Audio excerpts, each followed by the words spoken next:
You slide out of your mother, somewhere in the boreal forests of Canada, alongside one sibling. You're blind and can't see anything around you, so you press toward your mother's body and start feeding.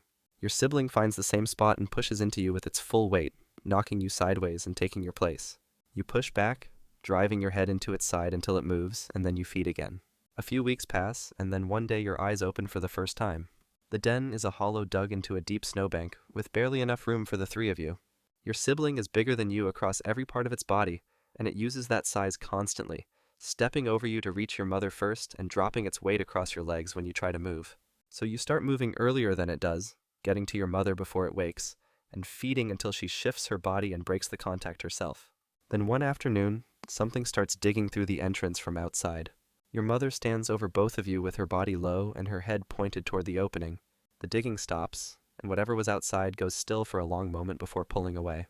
But your mother doesn't go back to her resting position. Instead, she picks you up by the scruff and carries you deeper into the back of the den, then goes back for your sibling and does the same. She presses herself across the entrance with her body blocking the full width of the opening, and the three of you stay like that until the next day. That's the first time you understand what your mother is for. But she won't always be there, and the boreal forest doesn't wait for you to be ready. You're 8 weeks old now, and today your mother walks toward the den entrance and keeps going, so you and your sibling follow her outside for the first time. The snow is deep enough that your whole body sinks into it with every step, and your legs have to pull hard just to move forward. Your sibling sinks deeper than you because of its size, and after a short distance, it stops moving and stands in place. Your mother doubles back, nudges it forward, and the three of you continue slowly across the open ground. Then you come over a small rise and find a hare carcass half buried in the snow. Something else killed it and left it behind. You're hungry, so you drop your head and start pulling at the fur with your teeth. But the meat underneath is frozen solid, and your jaw isn't strong enough to get through it yet, so you tear at the surface without breaking anything loose. Your sibling tries the same spot and gets the same result. Your mother steps in, bites through the hide with one clean press of her jaw, and pulls the frozen flesh apart so the two of you can reach it. That's the first real food you've had outside the den, and you eat fast with your head down and your paws pressing the carcass flat against the snow. On the walk back, your sibling moves toward the piece still in your mouth and tries to pull it free. So you snap at it hard enough that it stumbles sideways and drops into the snow. Your mother watches the whole thing but doesn't move toward either of you. Your sibling gets up and walks the rest of the way back without trying again. You're still following your mother everywhere she goes. But that won't last much longer. You're 4 months old now and your sibling is gone. It disappeared a few days ago, and your mother stopped looking for it after the first day, so you stopped too. The two of you cover much more ground now, moving across wide stretches of open snow and through dense patches of trees for most of the day. You watch everything your mother does, where she slows down, where she speeds up, where she stops and waits without moving a single leg. One afternoon, she stops near a cluster of rocks and drops her body low to the ground, so you copy her and go still beside her. A ptarmigan lands a few meters ahead with its head down and its body relaxed. You need to eat, and the bird is right there, so you break from your position and charge straight at it with your legs driving hard through the snow. But the ptarmigan sees you coming almost instantly and launches upward before you get anywhere close, rising fast with its wings pulling it clear of your reach. Then your mother moves. She goes up after it, pulling it down out of the air with one clean bite, and drops it onto the snow in front of you. You eat the whole thing with your mother standing a few steps back, watching you pull it apart. That's the first meal you've finished without her putting it directly in front of your face, even if she's the one who brought it down. You did the finding and the chasing, and she did the catching, and somewhere in that gap between the two is the thing you still need to close. After a few more weeks, your mother starts covering ground faster than before, moving further each day, and you're starting to struggle to keep up with her pace. You're 6 months old now, and one morning your mother stops at a stretch of open ground and stands still while you keep walking. You go back to her twice, moving toward her and then away again, but she doesn't follow either time. So you keep walking, and you don't go back a third time. You travel alone for several days across open ground and through thick patches of trees, following your nose to anything that moves or has recently stopped moving. Then you find a dead elk half buried in the snow, already opened across the stomach by something that fed and left. You're hungry enough that you don't wait, dropping straight into the carcass and pulling meat free with your full body weight behind every bite. You feed for the rest of that day and come back the next morning to feed again. And when you've had enough, you start pulling chunks free and carrying them to separate spots around the area, pressing each one down under the packed snow so they stay hidden. Then on the third day, a red fox arrives and starts digging at one of your buried portions, pulling the snow back with its front paws and dragging the meat toward the surface. You need that food, so you charge across the ground toward it without slowing down. The fox is larger than you across the body, but it turns and runs before you even reach it, disappearing into the trees and leaving your cache behind. You press the meat back down and cover it again. You eat until the carcass has nothing left worth taking, then drag yourself away from it and start marking the trees around the area with scent from the glands under your tail.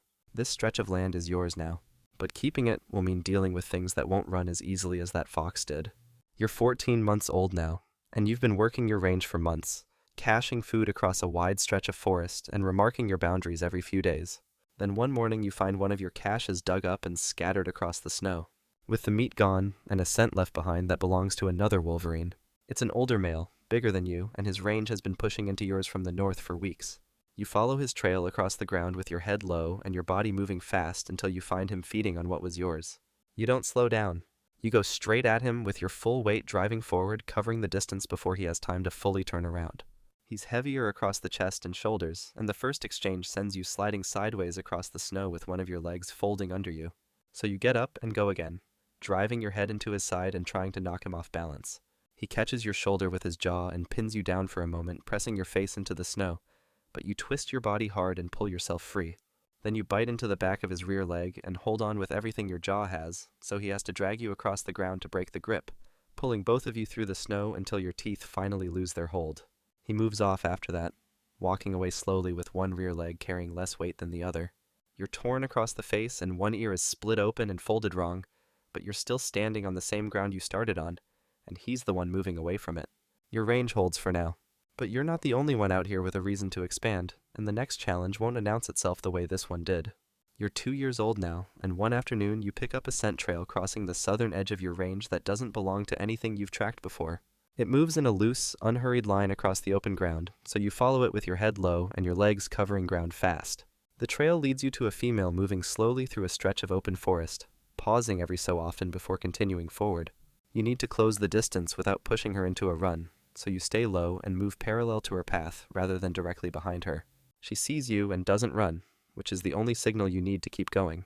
You follow her through the rest of that day and through the next, staying close enough that she knows you're there but far enough that she doesn't raise her body and turn toward you. On the third day she stops in an open stretch and waits, and you move in. After that, the two of you stay in the same area for several days, moving through the same ground and feeding from the same spots. And then she moves off toward the north and you return to your range. What your body did in those few days will take months to fully matter. Her body holds the fertilized eggs in a kind of pause, not letting them grow yet, waiting until the conditions outside are right before allowing them to develop. This is something your species does, so that cubs arrive in late winter when survival is possible, and not before. She'll dig a den when the time comes, and she'll raise whatever comes out of it alone. You'll never see the cubs. But somewhere to the north, something is already waiting to begin. You're 3 years old now, and at the full size your body is going to reach, broad across the chest and heavy through the shoulders in a way you weren't even a year ago. One afternoon, you come across a freshly killed caribou calf lying in an open stretch of snow, with the stomach already opened and the best parts of the meat still untouched. You drop straight into it and start feeding with your head down and both front paws pressing the carcass flat. Then 3 wolves come out of the tree line and spread across the ground in a loose line, moving toward you with their bodies low and their heads forward. You need to keep the carcass, so you pull yourself up onto it and face them with your full chest forward and your legs planted into the snow beneath you. The first wolf comes in fast from the left, driving its head toward your side, but you meet it before it makes contact and bite down onto its muzzle with your full jaw, holding the grip while it pulls backward and shakes its head trying to break free. It pulls away and steps back.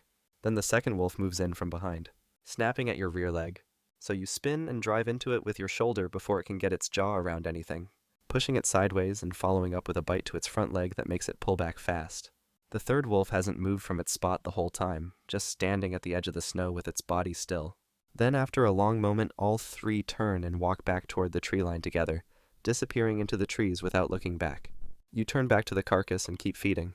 A Wolverine holding a kill against 3 wolves doesn't happen often, but now you know exactly what your body is capable of when it has no reason to move.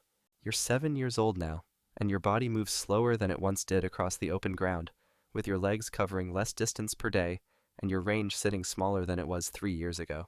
One afternoon, you pick up a scent near the edge of a wide open ridge that pulls you forward, something buried nearby that could be food. You need to eat, so you follow it out onto the exposed ground and start digging in the snow with your front paws, pulling the surface back and pressing your nose down into each hole you open. But the scent keeps shifting, So you move further across the ridge and dig again, and then again, a few meters from that. Then a shadow crosses the snow in front of you and you pull your head up. A golden eagle is already dropping fast with its wings pulled in tight and its talons forward. You try to turn your body to face it, but you don't have enough time, and it drives both sets of talons into your back before you can get your legs set under you. You roll hard to the side, trying to throw it off with your body weight, and one talon loses its grip for a moment. But the other holds, so you twist again and reach back with your jaw trying to connect with anything solid. You catch nothing. Then the eagle pulls upward with both sets of talons locked back in, lifting your rear legs completely off the snow.